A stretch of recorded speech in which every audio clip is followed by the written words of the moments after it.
Hello everyone and welcome back to the channel. One of the questions that we get asked most about our off-grid lifestyle is how do we survive in the winter? So before we go through how we are coping at this time of year, we're going to explain to you a little bit about our off-grid system and what we have in place. So if we think firstly of power, we have two sources of power here. The first being the sun, and that feeds our off-grid solar setup. So we have our solar panels and various components and solar charge controllers, and then the energy is stored in our leisure batteries. Secondly, we've got an EcoFlow Delta, which is basically an all-in-one power station, also charged by solar panels. And thirdly, our petrol generator, which we use mostly in winter and as a backup. For rainwater, we harvest rainwater in large tanks. It goes through filters and then a UV light, which kills all the bacteria. And we use this for everything: showering, washing up, making hot drinks, hot and cold drinks, cleaning our teeth. So pretty much everything that you need water for. For heating, we have a diesel heater. Now you find these mostly in lorries and some van builds, and ambulances also have them. They work really well in confined spaces. This space is small, but it's really well insulated, so it heats up really quickly. Yes, and as long as we keep the doors and windows closed, if it's really cold, the heat stays in here and it's toasty, isn't it? Toasty is what the word I would use. Yeah. So we use a diesel heater for that. For hot water, we've got LPG tanks, so gas, and an external water heater.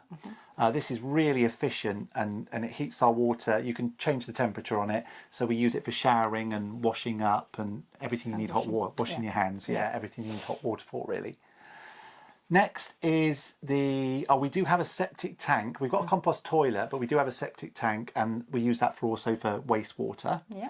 The LPG is also for the Yes, cooking. sorry, yeah. So the LPG also we use for cooking. So we've got a gas hob and an oven and a grill. And I think lastly, it's just the mobile internet. Yeah, so we've got mobile broadband, which is basically the same as conventional broadband, but you have a mobile router. You still have a SIM card. You pay a contract, and it acts the same. It's not like having mobile data where you might be capped at 100 gig or something. So this is something. I mean, we managed to watch Netflix and it sort of serves all of fast. It's fast internet for us. It works really well. In combination with an aerial. Yes, where we are, we do need an aerial to make it work properly, but it does work really well.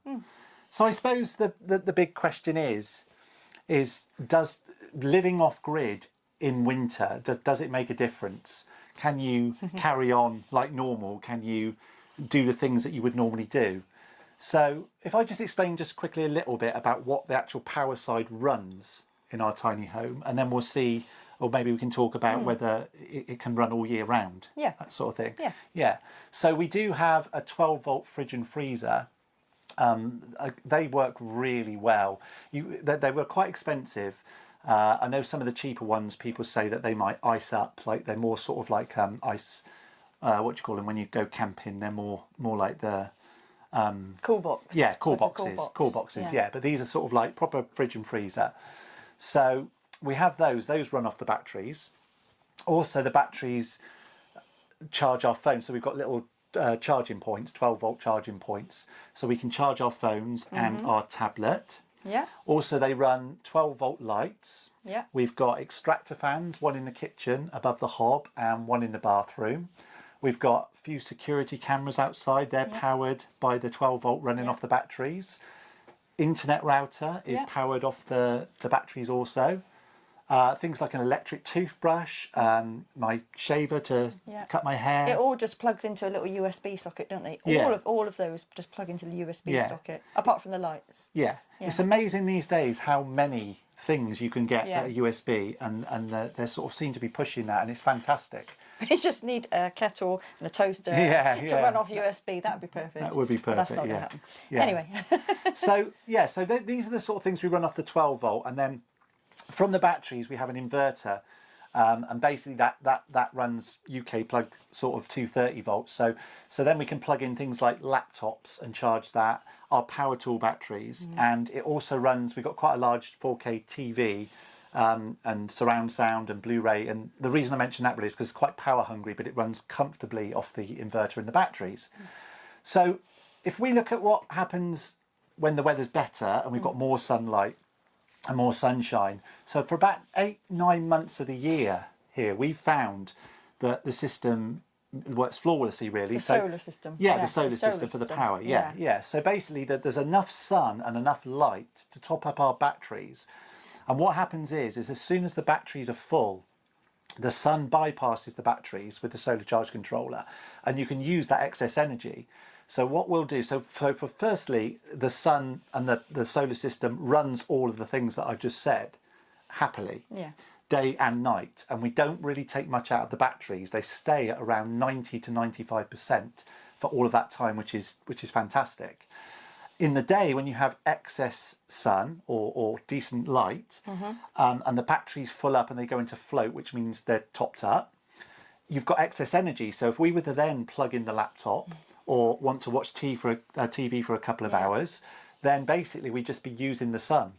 So it doesn't take anything out of our batteries. No. And we find at those times of year, and obviously especially in sort of fall summer, that we can spend 6 or 7 hours a day using that excess power. Yeah. That is when we tend to just put everything on. Yeah. So any batteries that need charging, camera batteries, anything that needs topping up, if a laptop goes on, everything goes on when the sun's out and the batteries are all topped up, don't we? Yeah. We don't waste that power if we can. Not at all, no. If we can help it. We're going to be looking into how we can use that excess power to also heat water, although we are looking into that, but it's not something that we've needed up to now.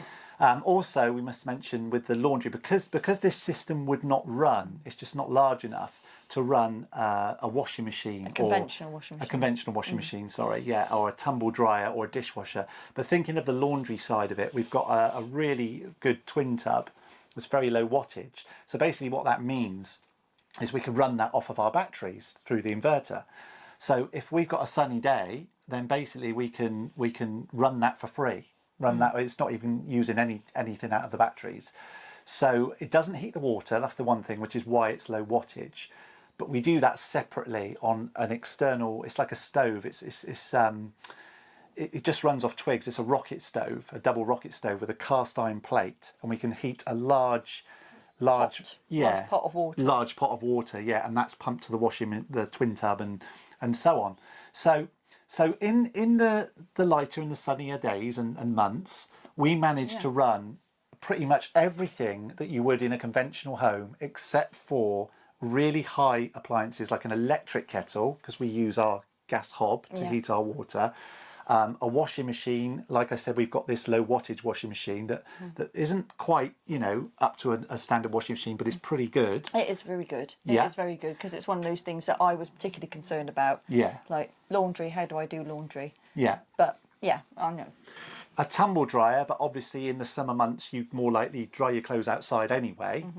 A dishwasher, which we're sort of not worried about anyway, are we? We just wash the dishes. Wash up, hand washing, that's fine. Excuse me. And a hairdryer, which you can say because you're the one that needs to dry your hair. Yeah, well, what we're talking about is how these things function in the winter, aren't they? Oh, that's true, yeah. So the summer is ideal. You've got the sun to power the washing machine and you've got the sun to dry it all. Yeah.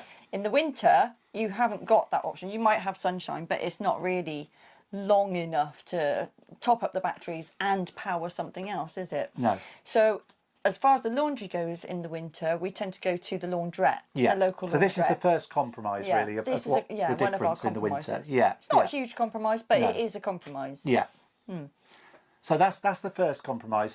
So we jumped around a little bit there, but we're going to talk about drying your hair. But yeah, so that's fine. So the first compromise is that in the winter, there's no real way that we're going to be able to run our own twin tub. So we go to the laundrette and we use the washer dryers.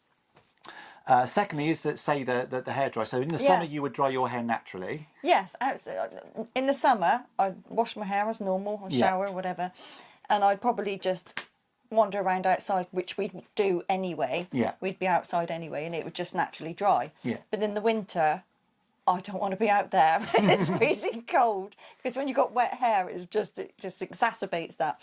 So the great thing about the diesel heater that we use to heat our house is it actually just blows out hot air, doesn't it? It blows out hot air to warm the place. But of course, that doubles as a hairdryer. That's exactly what a hairdryer does. So if we've got the heating on because it's cold, then I just plonk down in front of the... wash your hair, have a shower. And, I plonk down in front of the diesel heater outlet, the fan outlet, and I dry my hair that way. And it's just as quick and just as efficient as an electric hairdryer. Yeah. So that's a compromise, but it's not much of a compromise. Yeah, really. exactly. No, not at all. So all these things, I suppose, what we're trying to say is that they're doable, but it's just about sort of we've had to change our attitude or change our view on things. Yeah. So we can. So that's still possible in winter. The only thing we do is, which is another compromise, is we turn our freezer off. So we run this fridge and freezer that work perfectly well all through the rest of the month. The fridge will continue to work through the winter, and it's incredibly efficient, so it does not drain the batteries. But the freezer would, and because it comes on quite regularly, obviously to keep the food really cold, well, as soon as it gets dark, which can be 3:30, 4 o'clock, and it might not get light again until 9 o'clock the next day, that's a long time to have the freezer coming on and basically sapping the batteries. So we actually turn our freezer off from sort of start of November until the start of March. Yeah. But I personally, or we sort of both just fine with it now, aren't we? And we just... Obviously, we've had to adapt, but we just cope without having a freezer. Again, it's a minor compromise, isn't it? Yeah. It's just, I mean, in the summer, it's nice to have the freezer because you can have ice creams and things like that. Yeah. But in the winter, it just means you don't get, say, a bag of chips or you can't have that. So when you do get it, it's a nice treat. Yeah. and also with things like that is you know, we've chose to live this way and we live in beautiful surroundings and, you know, our passion is nature and things like this. And we've had these things all our life, like big chest freezers and stuff like this, but it's not for everyone. But it's not what's important to us anymore. It's this lifestyle that's important, and we're surprised, I think, how we've adapted to it.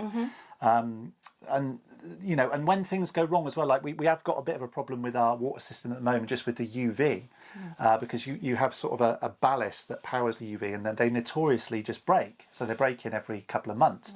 But even having to collect some water from out and about and bringing it back, and we've got it's just like a large jar with a tap on it that we can fill the kettle with.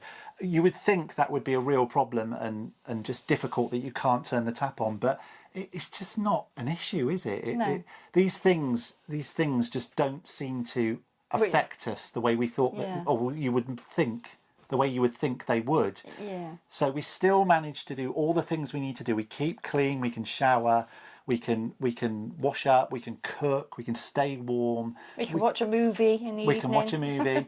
And all of these things, whether it's summer or winter, it's just that in the winter it takes a little bit more out of the batteries from the power side.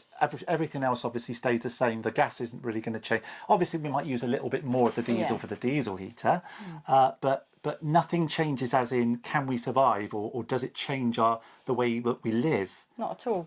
I mean, we've lagged most of our pipes now, haven't we? Yeah. So we did have some issues with frozen pipes. So that's a winter problem that we've now overcome, to be fair. Yeah. We don't really get that problem anymore. But that's something that did affect us for a while. Yeah. Now we've got the generator, because we didn't have the generator either for a couple of years. The generator has made a huge difference. Massive. We don't use it in the summer at all. No. The winter, it comes into its own. Yeah. I mean, to be fair, we didn't have the generator for the first couple of years. And last Christmas, we suffered a little bit. We had no TV on Christmas Day, which was a bit of a night. It's okay, but, you know, it was a little bit unfortunate. But it is when you want to sit and watch a Christmassy movie or something like that. Yeah. So, but then since we've got the generator, but to be honest, it mainly is for topping up this EcoFlow, which is the portable power station, because when you've topped that up, that will run for, say, 7, 8, 9 hours watching TV. So when that's topped up from the generator, you can sit through the evening and or charge your laptop or do all that sort of stuff.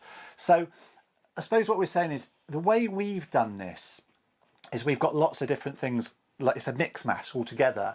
I don't really think personally for us it's viable to have a massive system as in a solar system that would cost an absolute fortune just to run a couple of appliances like a kettle or a washing machine. The cost that you'd have to spend to have those running on a not even a daily basis but even every few days would be extortionate.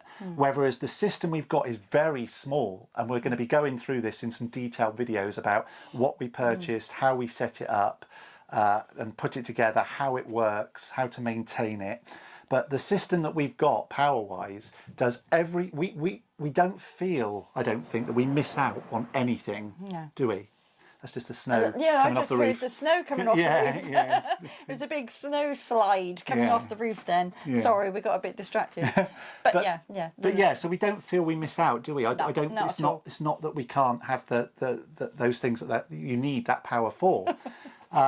So yes, we have to go to the laundry. Yes, we turn the freezer off in winter.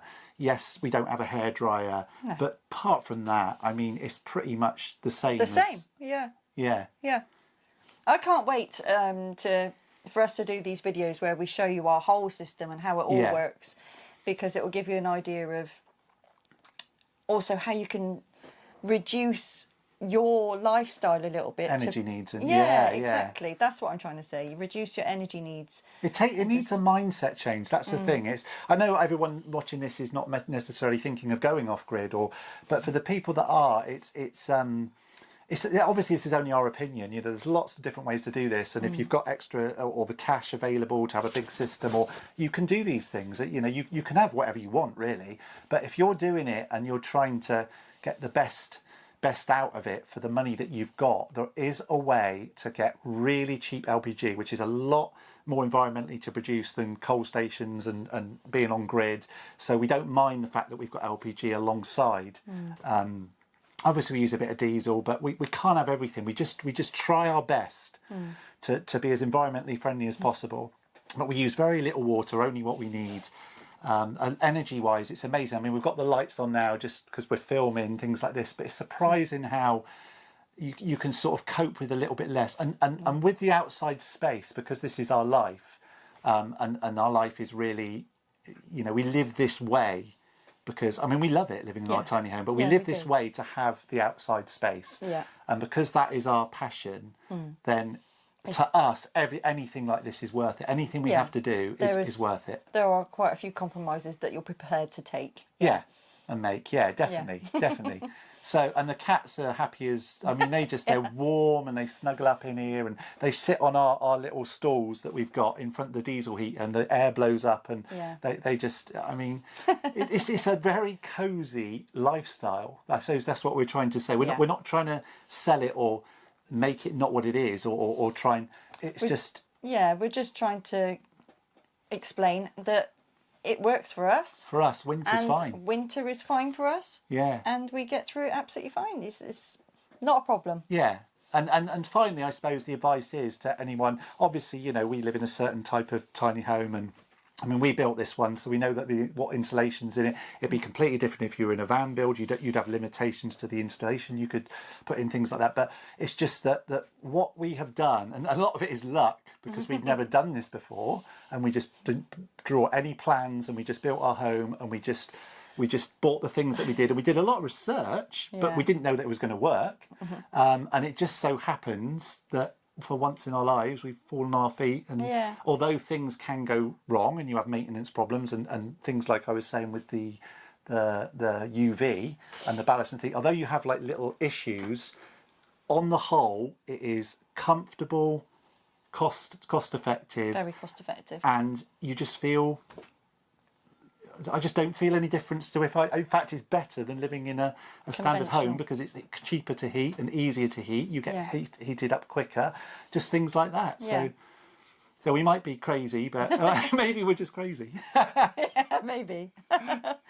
Right, I think that's probably covered it, hasn't it? I can't think of any other compromises we make because of winter. No. I don't feel that we have to survive the winter. No. We just make a few little adaptations, and we're good to go. Yeah. We're good to go. So we're just really excited about spring now, and exactly. That's round the corner, and yeah. So what we'll do is we're going to have a 3-part series, which is basically going to go in depth into all of our solar setup, our water system, and everything we've discussed. So if that's something obviously you're interested in, that'll be coming out at some point soon. And hopefully a lot of what we've said today will make sense and we can explain it a bit better. It'll be a bit more scripted, a bit more organised than this sort of little chat that we're having right now.